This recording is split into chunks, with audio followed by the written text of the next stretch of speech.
which is a gray and white livery, to what it looks like. A lot of these models here that I ordered, you can't find too many pictures of them online. And I don't know why. It might be because they're the limited versions. So I guess not that many people have them, but you would think with the limited versions, people would want to, you know, post them and show them to other people. But you really can't find much about it. But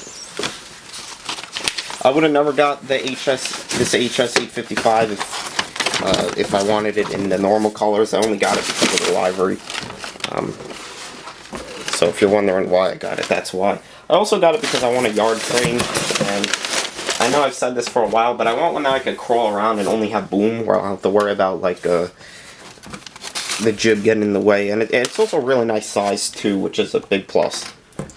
So in the top tray, you have your counterweight tray, which is right here. And here you can see the decals in plenty of. And these right here are, I believe, is the opposite cab side. And then these are the cab side weights. Right here, you can see the sheaves. And if you're wondering why they give you the sheaves, it's because when you run it with a dragline bucket, you put the single sheave on the head. And when you don't run it with the dragline bucket, you add, I believe there's 3 sheaves on it, on the head. Right here is the boom tip, or the boom head, and here's where you would swap out the sheaves. You can see that it's a very nice gray color. And over here is the tip that you would add if you have, you know, a standard lift crane and you want a little rooster tip to run the whip line off of. So that's also very cool. Over here are the boom sections. There really aren't many. And in here they give you the connection to attach the cable pendant lines, and in here are the actual cable pendant lines. You can see that there are 3 20-foot sections. Now going to the bottom, to the actual crane. And this one is actually pretty interesting, because when you look at it, I'll show you. And here's the actual crane. You can see for some reason it has a flower on it. I don't know why. But besides the flower, for example, if you cover it, it's a super nice livery. Anyway, they give you extra track pads here and some extra spare parts like mirrors and whatnot, which is great because they are very delicate. All of the small nuts and bolts for attaching the boom, and they also give you the little caps for the sheaves on the pins.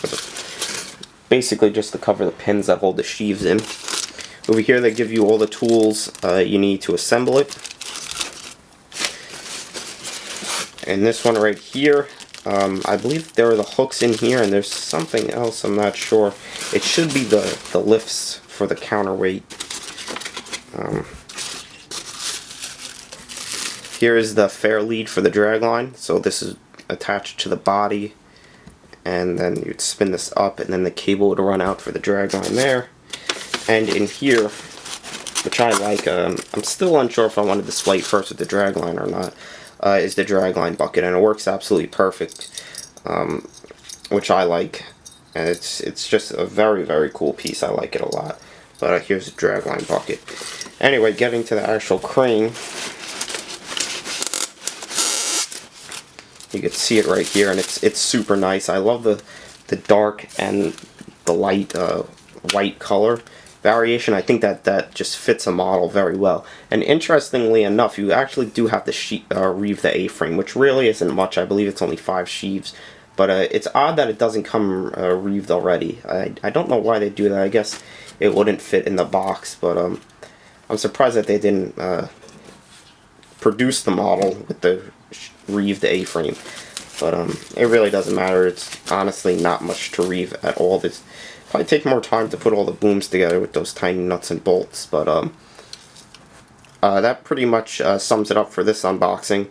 I still have the ringer, which for some odd reason UPS didn't drop off with this box, so that's why I'm not doing it like one shot. You'll see the video cut into another clip, but for some reason they didn't drop it off with this box, so it's probably on a different truck or something. So that's why I'm not going straight in from here, but it will look like it, but I'm not. But anyway, until the next clip in 2 seconds, here we go. Alright, so here's the 4-to-100 ringer, and if you've been following me since I believe around September it should be.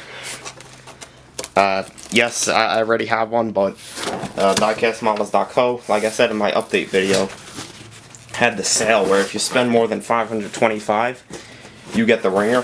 So I really didn't want to pass that up. Even though I do already have one, I figured, you know, why not have two?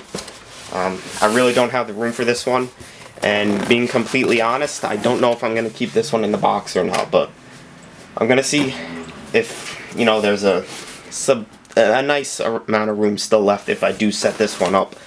But if there's not, to be honest, I'm probably going to put it back in the box because I really don't have any room for it. But we'll see how it goes.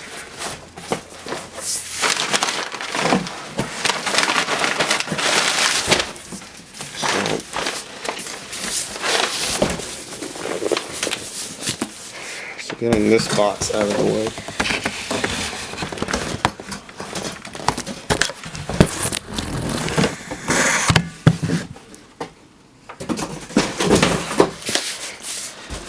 So here's the box that the Ford 100 comes in. A lot of places you'll see just shipping in this box because technically it could also be shipped in this box as well. So if you ever do see a ManusBook that you get shipped in a box like this, you don't you know, like, don't worry or anything. It's packed fine in this box. But anyway, it's going to be pretty cool having the two ringers set up next to each other. And if I do have the room, what I want to do is put this one in like a short boom. I honestly want to make it level with the mast. So it's like almost like a heavy lift setup. I figured that would be pretty cool. And also wouldn't take up so much room. So that's the plans if I do plan on keeping it out of the box, if I do find the room for it.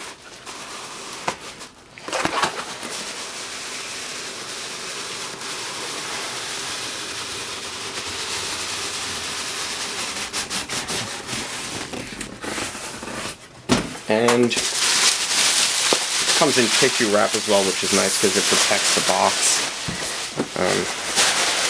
Another thing that honestly really doesn't matter to me, but I'm sure it does to some people. And whatever this box is made out of here, it's pretty nice, I will give it that. Anyway, opening it up, you have the first part of the tray, and in here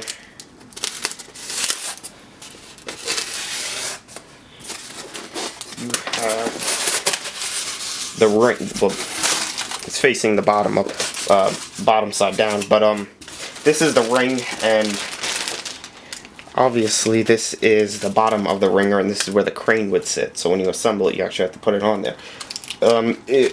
If you know enough about them, you could take the ring off and convert it to a standard crawler, but that doesn't mean any of this is going to go back assembled correctly. So I wouldn't suggest doing that, but if you want to take the risk and you're sick of a ringer, you could always convert it to a standard crawler crane, which is cool, but you know, it takes a little bit of doing.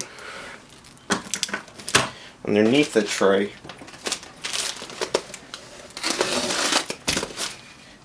you have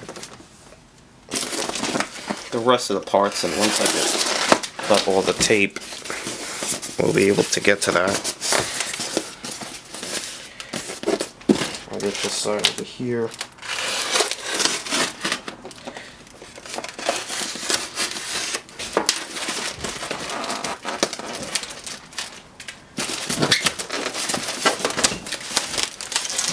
Alright, so in here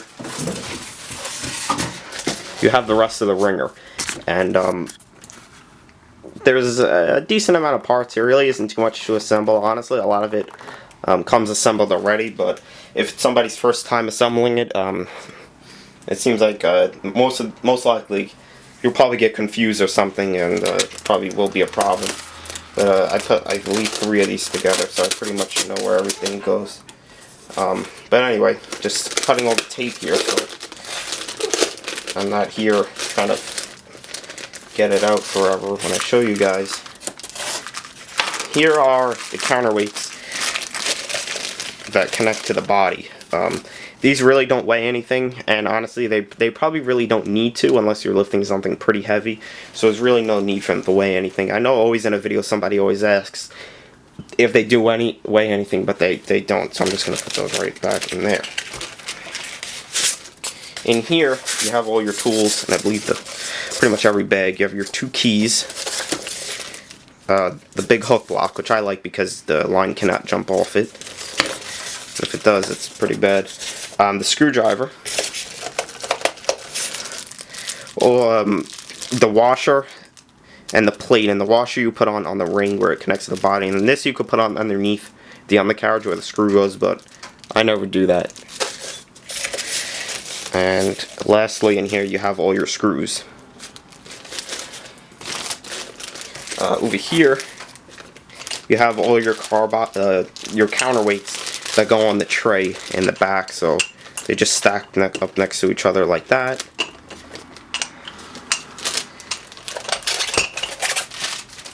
Right here you have the back mast, and the good thing about it is, and it's always hard to take out, so I'm not sure if I'm going to do it right here because I don't want to mess it up.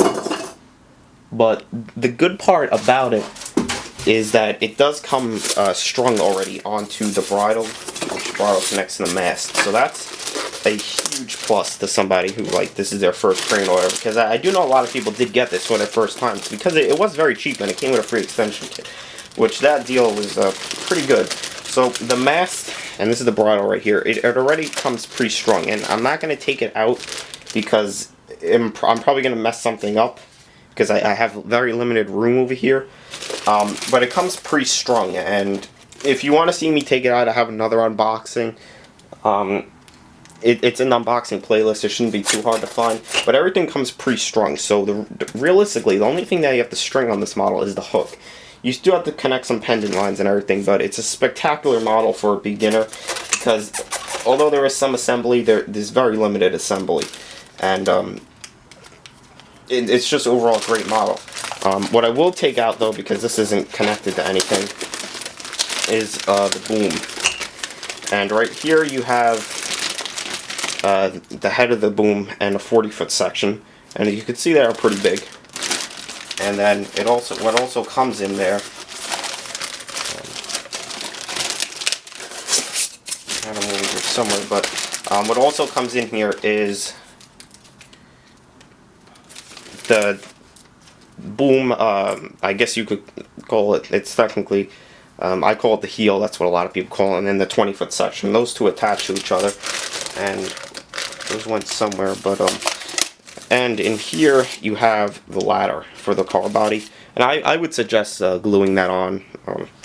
But here they went. Here's the struts for the mast and for the boom.